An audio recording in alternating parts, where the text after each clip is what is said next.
So I'm just going to get a little context here as we're clicking through.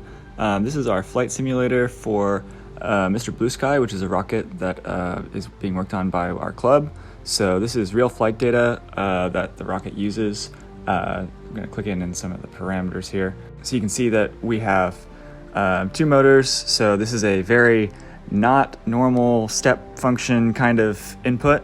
So you'll see in a second when this boots up. This is our simulated data. So this is real flight data from the vehicle that is being used currently. And you can see that there's all these different parameters. So I'm just going to export this.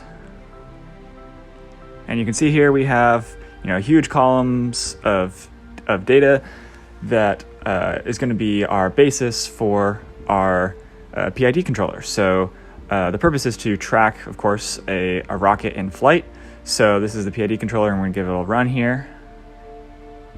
And we should have a dashboard pop up. And there we go. These are all of our graphs that we're using for our report. You'll notice in there that some of them are animated to show the tracking of the rocket throughout the flight. We'll get a better picture of that in just a moment. You'll notice that there is an altitude and a distance graph that plots throughout time, and then it tracks across the distance versus altitude plot. That red line is the pointing of the camera. The blue line is the location of the rocket. And it follows along the altitude versus distance plot.